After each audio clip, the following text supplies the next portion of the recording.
So you know how you sent over all that stuff on Buddhist philosophy? Well, we thought it'd be cool to really dig into one of the big ideas from it. Okay, yeah. For this deep dive, we're going to tackle emptiness. Yeah. You know, what Buddhists call shunyata.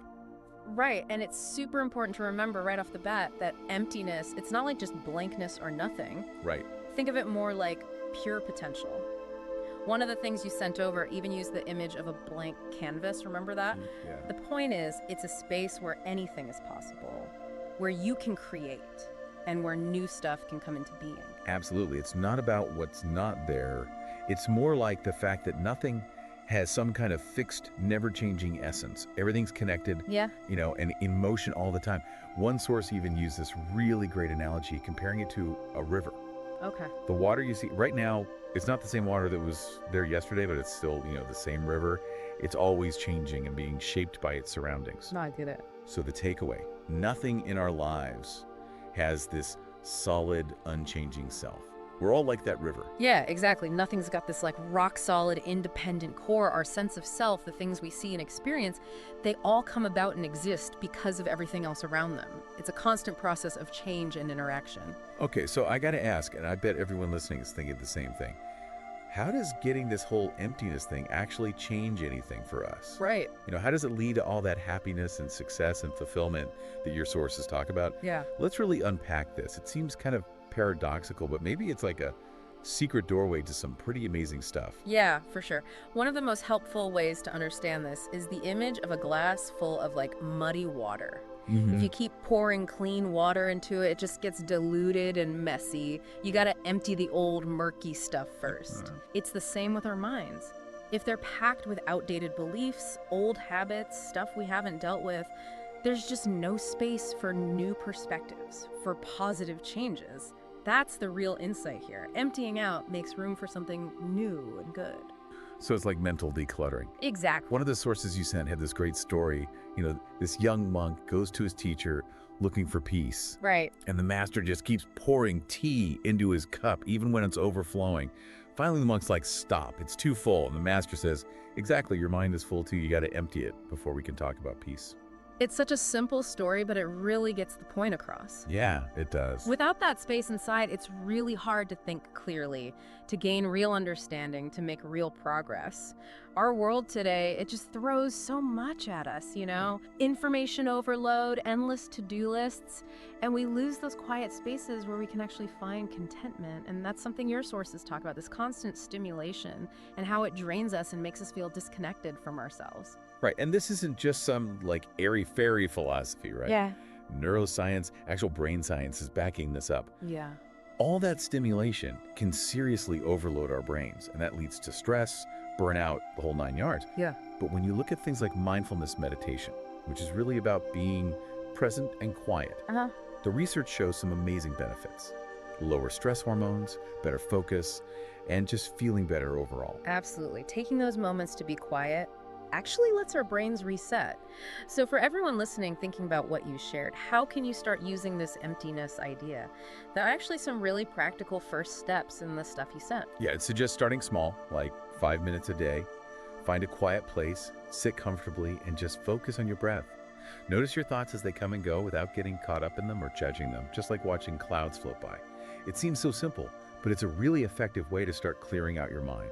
And it's not just about what's going on inside our heads either. Our environment, the stuff around us, it has a huge impact on our mental state. That's why the idea of simplifying your space, maybe even trying a bit of minimalism, isn't just about looks, it's about clearing your head. Fewer distractions around you can lead to a calmer, more focused mind. It's like that quote from your sources, removing clutter creates a fertile ground for aspirations to take root. I really like that. And the analogy of a seed breaking open in the soil, it seems destructive, but it's essential for growth. Right?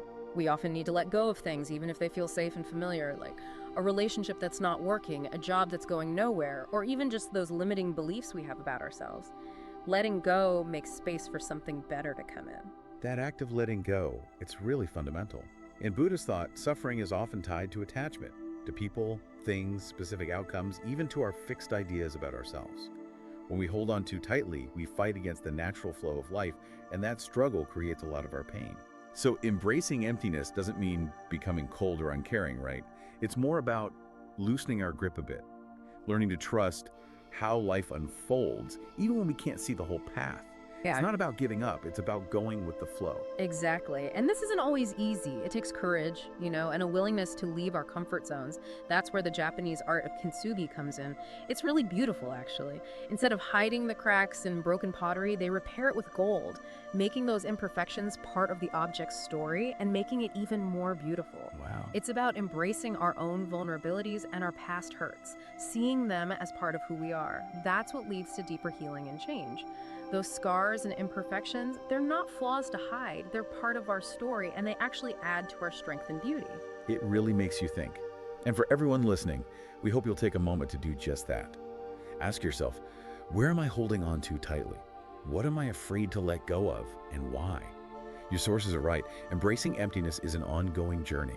It's about learning to be brave, to go with the flow, and to trust in the possibilities of the unknown. And it's in that very space that's where real happiness and endless possibility can bloom. So, switching gears a bit, how does this idea of emptiness actually play out in our everyday lives? The stuff you shared has some great stories and the science behind it, and some practices people can use. Yeah. Let's start with Sarah, that entrepreneur. On the surface, she had it all, the successful business, everything, but inside, she felt empty. I think that resonates with a lot of people, chasing external validation, but never finding lasting contentment. It's like that saying, chasing after wind. It's never enough. Yeah, exactly. And what's interesting about Sarah's story is that she went to this mindfulness retreat, and they had her do this simple exercise. Write down everything she felt burdened by, and then let it go, symbolically. And she felt this huge sense of relief. It shows how powerful it can be to just acknowledge what we're carrying and make the choice to let go. And Sarah didn't stop there, right? She started making empty space in her life, like meditating every morning and actually scheduling free time in her crazy busy schedule. It's like a reminder that we have to intentionally create stillness if we want it in our lives. And the effect on Sarah was incredible. Her well-being improved, her business even did better. It really proves the point that true happiness comes from being present, from being aligned with how life naturally flows, not from chasing achievements all the time. The research supports this too. It's wild how modern psychology is catching up with these ancient practices. Cluttered minds and messy environments are proven to increase stress and anxiety. Your sources really drive that point home. Absolutely. Practices like mindfulness, they cultivate emptiness and they actually change our brains. Brain scans even show growth in areas related to self-awareness, compassion, and emotional regulation. And activity decreases in the amygdala, which is the part of the brain that handles fear and stress. The science is clear. Inner stillness is good for us. And the idea that a non-attachment mindset actually leads to better decisions. Focusing on long-term values instead of what feels good right now, it ties in perfectly with the Buddhist idea of impermanence. Everything is always changing, so clinging to any one state is just going to cause suffering. So if you're listening and want some practical tools to use, your sources have some great ones. Just simple stuff like mindful breathing, take 3 deep breaths when you're feeling overwhelmed, creates a little bit of emptiness, a quick reset for your system. Right, and that digital detox thing, Yeah. something we all probably need. Put the phones down, step away from the screens, and reconnect with ourselves and the actual world around us. And gratitude journaling, which is surprisingly powerful. Instead of focusing on what you don't have, you focus on what you do. It empties the mind of negativity and helps you appreciate what's already there. Okay, so then there's the Zen garden at Ryoanji, which is just, rocks and raked gravel, right? But it's amazingly peaceful. It embodies this Japanese idea of ma. It's often translated as negative space or pause, like a break between notes in music. Yeah, and what's cool about Ma is that it shows us beauty and meaning don't just come from the things themselves. It's also the space around them, the relationships between them. So for us, that means real fulfillment doesn't come from just piling up experiences or stuff. It's about those connections we make and having space to reflect and just be. Right. Like the image of that bare tree in winter. It seems lifeless, but it holds the potential for spring. It reminds us that those times when we feel empty, whether it's loss or just a quiet period, they're actually chances for growth, new beginnings. So how do we use this Ma thing? Well, you can start by decluttering your home or workspace, make some literal space. But it's also about making emotional space. Learn to set boundaries, say no to things that drain you, and protect your time for things you truly enjoy. And just being quiet. Seriously, even a few minutes a day, shutting off the noise and just being. It sounds crazy in our busy world, but it really helps. One more interesting concept from your sources is wu wei, which is often translated as non-striving or effortless action. It doesn't mean being lazy. It means being in tune with the natural flow of life, like a surfer riding a wave. When we stop trying to force things and instead work with the natural rhythm, things tend to happen more smoothly. So how do we do that? Well, the sources say focus on setting intentions that come from your values instead of getting stuck on specific outcomes. Learn to let go of control, adapt to change, and really celebrate those small wins along the way. And finally, we come back to this idea of paradox, the balance between fullness and emptiness, the yin and yang, right? It reminds us that these aren't opposites. They're two sides of the same coin. You can't have one without the other. Right. And true well-being isn't about picking one extreme. It's about finding that balance. Yeah. Having times of activity and engagement, but also times for rest and reflection. Filling our lives with meaning, but leaving space for spontaneity and just being. It's about embracing the whole human experience, the good and the bad, the busy and the quiet. So as we wrap up this deep dive, let's really explore that sense of liberation that can come from truly embracing emptiness. Think about that vast, empty desert under a sky full of stars. It seems empty, but it's full of potential, and there's this incredible feeling of freedom. It's limitless. And one of the things that gets in our way is this illusion that we're in control. We make our plans, we try to manage everything, but life always throws us curveballs. You can't plan for everything. And Buddhism teaches that a lot of our suffering comes from fighting those changes, from clinging to the idea that we should be in control. But when we surrender, and I don't mean giving up, I mean letting go of that need for control, we find peace. I love that analogy of a river flowing to the ocean, going around obstacles instead of trying to fight them head on. And that practice was called the art of non-resistance. Yes. When something tough happens, instead of reacting, we take a minute and ask, what can I learn from this? How can I adjust? Yeah.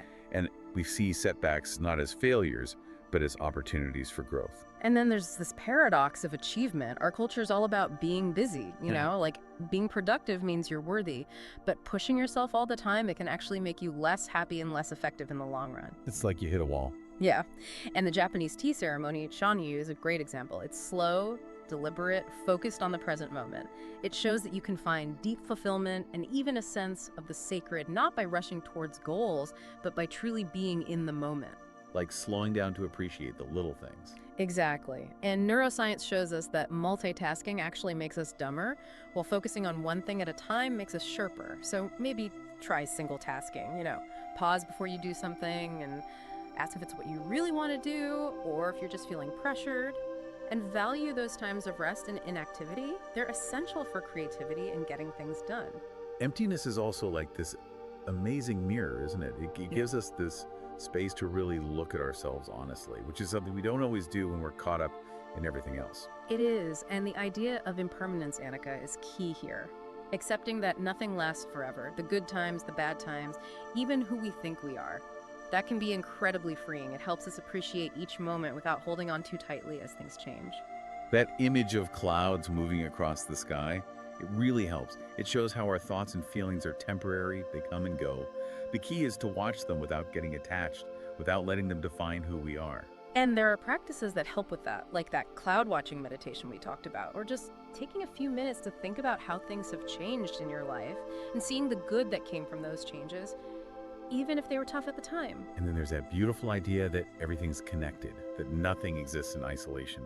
That's what emptiness shows us. It's like that image, a drop of water falling into a pond. It creates ripples that spread out, affecting the whole surface. It reminds us that even small actions have big consequences.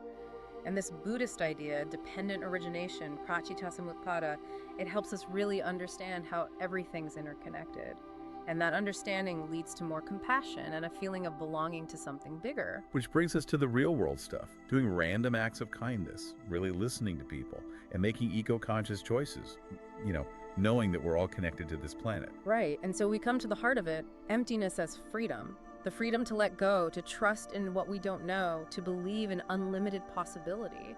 And that leads to this feeling of lightness, of ease, of just being. It's like a weight's been lifted. Yeah. And your sources make it clear this isn't a destination, it's a journey, a practice for every single day. That quote from Shunryu Suzuki about how the beginner's mind is full of possibilities, while the expert's mind has few. It's about approaching everything with curiosity, openness, and a willingness to keep learning. So for everyone listening, you've now got these insights, these tools for finding a deeper, truer kind of happiness through understanding emptiness. We hope this helps you as you explore this path. We do. Okay, so to wrap up our deep dive, emptiness, which sounds kind of negative at first, is really this powerful gateway to true freedom, to lasting happiness, and to understanding ourselves and the world in a much deeper way. So take a minute and think about what part of this emptiness idea really spoke to you. Maybe it was letting go or finding stillness or that sense of connection. And think about trying one of the practices we talked about, even just for a few minutes each day. And here's something to think about. Now that you've had a taste of what emptiness can offer, what parts of your life, the full parts, could benefit from a little more space? What can you let go of? We hope you keep exploring these ideas. They can truly change your life.